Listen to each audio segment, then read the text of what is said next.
दोस्तों, क्या आपको लगता है कि नेट या जेआरएफ क्वालिफाई करते ही फेलोशिप के पैसे अपने आप आपके खाता में आना शुरू हो जाएगा? अगर हाँ, तो आप बहुत बड़े गलत फहमी में हैं। जेआरएफ क्वालिफाई करना सिर्फ पहली सीढ़ी है। असली प्रक्रिया तो अब शुरू होती है। आज के वीडियो में मैं आपको बताऊंगा कि देश के प्रतिष्ठित संस्थाओं में पीएचडी के लिए एनरोल कैसे हो और आपकी फेलोशिप शुरू कराने का स्टेप बाय स्टेप प्रोसेस क्या है। अगर आपने एक भी स्टेप मिस किया तो आपकी फेलोशिप अटक सकती है। चलिए शुरू करते हैं। सबसे पहला कदम है सही संस्थान चुनना। चाहे वो कोई बड़ी यूनिवर्सिटी हो या आईआईटी, आईआईएम जैसे बड़ी संस्था, आपको अपने फील्ड से जुड़ी संस्थाओं की ऑफिशियल वेबसाइट को लगातार चेक करते रहना होगा।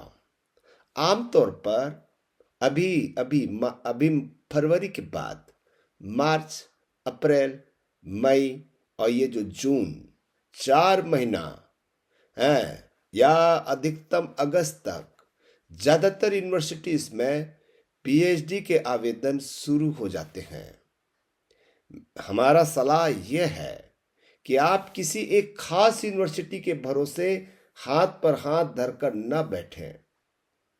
ठीक है, याद रखिए, जेआरएफ की वैलिडिटी केवल 3 साल की होती है और वैसे भी 4-6 महीना ऐसे बीत जाता है। ठीक है, 1 साल भी बीत जाता है, अधिक कभी कभी तो 2 साल बीत जाता है, 1 साल बचा रहता है। अगर आपको किसी अच्छी यूनिवर्सिटी में मौका मिल रहा है तो तुरंत आवेदन कर दें, क्योंकि किसी विशेष संस्थान के इंतजार में आप अपना जेआरएफ लैप्स करने का जोखिम नहीं उठा सकते। अब दूसरी बात, एंट्रेंस की बात करेंगे, इंटरव्यू की बात करेंगे, सिनॉप्सिस का बात करेंगे। आवेदन कर लिए, इसके बाद बारी आती है एंट्रेंस की। अगर आप जेआरएफ हैं, ठीक है, तो आप ज़्यादातर यूनिवर्सिटीज़ में लिखित परीक्षा से छूट प्राप्त हो जाएंगे। नेट वालों को भी छूट मिलती है। पीएचडी ओनली एडमिशन में भी छूट मिलती है और किसी किसी यूनिवर्सिटी में नेट वालों को, याद रखिएगा, नेट वालों को भी एंट्रेंस एग्जाम देना पड़ता है। ठीक है, आपने एग्जाम दे दिया है और एग्जाम क्लियर कर लिया, या आपको जेआरएफ के कारण से, नेट के कारण से एंट्रेंस देना नहीं पड़ा, लेकिन आपको इसके बाद करना होगा एक महत्वपूर्ण हिस्सा, इंटरव्यू। इंटरव्यू के लिए मैं जो हमेशा स्टूडेंट को सलाह देता हूँ, एक खास सलाह देता हूँ, अपना सिनॉप्सिस पहले से तैयार रखें। यानी कि सिनॉप्सिस तो नहीं कहेंगे, रिसर्च प्रोजेक्ट, ठीक है, या एक प्रकार के प्रपोजल बना लें। रिसर्च प्रपोजल आपको बनाना है जो इंटरव्यू बोर्ड में प्रेजेंट करना है। ठीक है, भले ही यूनिवर्सिटी ने सिनॉप्सिस न मांगा हो, लेकिन एक रिसर्च रूपरेखा साथ में ले जाने से आपका रिसर्च इंटरेस्ट झलकता है और चयन की संभावना बढ़ जाती है। मेरे बहुत सारे स्टूडेंट हैं जो मेरे अंडर में पीएचडी भी कर रहे हैं और साथ ही साथ मैं उनको सलाह दिया हूँ कि कैसे आपको इंटरव्यू के लिए रिसर्च प्रपोजल बनाना है, सिनॉप्सिस बनाना है। कोई भी सब्जेक्ट हो, आपको रिसर्च प्रपोजल तो अभी से बनाकर रखना पड़ेगा। ठीक है, इंटरव्यू बोर्ड आपसे अक्सर यही पूछता है कि आप किस विषय पर और क्यों रिसर्च करना चाहते हैं, इसलिए उस टॉपिक की थोड़ी स्टडी जरूर कर लें। मेरे बहुत सारे स्टूडेंट हैं जो कमेंट्स भी करेंगे, ठीक है, जिन्होंने एडमिशन लिया हुआ है और उनका रिसर्च प्रपोजल मैंने ही बनाया है, मैंने उनको गाइडलाइन किया है।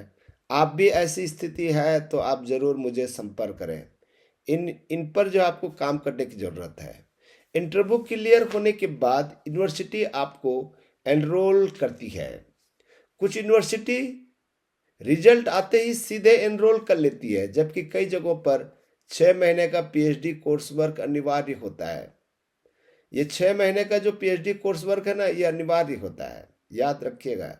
आपको पीएचडी कोर्स वर्क करना ही है।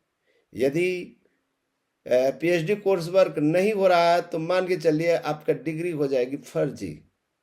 ठीक है, आपको रिसर्च जो कमिटी है, ठीक है, डिपार्टमेंटल रिसर्च कमिटी बैठक होगी। उसके बाद में आपका और गाइड का है, दोनों दोनों सहमति देंगे, म्यूचुअल कंसेंट देंगे, और फिर उसके बाद में आपका जो है पीएचडी कोर्स वर्क स्टार्ट हो जाएगा। ठीक है, गाइड फाइनल हो जाएगा आपके पास में है, और आपका टॉपिक भी लगभग लगभग जो है मोटे तौर पर फिक्स हो जाएगा। याद रखिए, जिस दिन आपका गाइड और टॉपिक फाइनल हो गया, उसी दिन से आपकी रिसर्च और फेलोशिप दोनों आधिकारिक तौर पर शुरू मानी जाती है। जो डिपार्टमेंटल रिसर्च कमेटी होता है, जिसको ज़्यादातर जो है डीआरसी कहते हैं, कई कई जगह जो है रिसर्च एडवाइजरी कमेटी भी कहते हैं। ठीक है, इसको भी आपको जो है ध्यान रखने की ज़रूरत है। अब आता है वो सवाल जिसका आपको इंतजार है, पैसे कैसे मिलेंगे। इसके लिए आपको वीजीसी की वेबसाइट से फेलोशिप का एक सामान्य फॉर्म डाउनलोड करना होता है भाई, याद रखिएगा। इस फॉर्म पर आपको 3 मुख्य लोगों के हस्ताक्षर करवाने होते हैं, आपके रिसर्च गाइड, आपके एचओडी विभागाध्यक्ष और आपके संस्थान के प्रमुख रजिस्ट्रार से। इसके बाद अपना बैंक खाता विवरण, आधार, पैन कार्ड लेकर अपने संस्थान के फेलोशिप डिपार्टमेंट में जाकर जो है एनरोल कराना पड़ता है। वहाँ का नियुक्त अधिकारी आपके फॉर्म को स्कैन करके पोर्टल पर चढ़ा देगा। इसके करीब 20 दिन से 1 महीने के भीतर आपकी पहली फेलोशिप आपके खाते में आना शुरू हो जाएगी। याद रखिएगा। आप कहते हो, कई स्टूडेंट कहते हैं कि मेरा तो सर सब हो गया और अभी तक जो है जेआरएफ मिला नहीं है। अंत में कुछ जरूरी बातें आपको बता देता हूँ। यह फेलोशिप कुल 5 साल के लिए मिलती है। ठीक है, शुरुआती 2 साल आप जूनियर रिसर्च फेलोशिप रहते हैं। 2 साल बाद कुछ कागजी कार्रवाई के बाद आपको एसआरएफ में प्रमोट कर दिया जाता है, जिससे आपकी फेलोशिप राशि में काफ़ी बढ़ोतरी हो जाती है।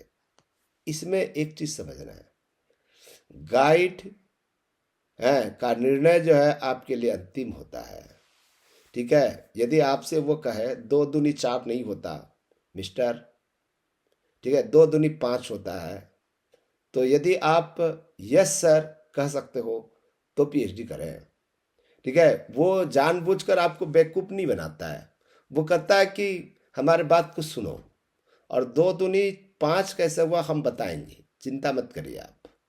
ठीक है, आप अभी तक 2 दूनी 4 ही पढ़े हैं और हम आपको बताएंगे 2 दूनी 5 होता है। कैसे होता है हम बताएंगे।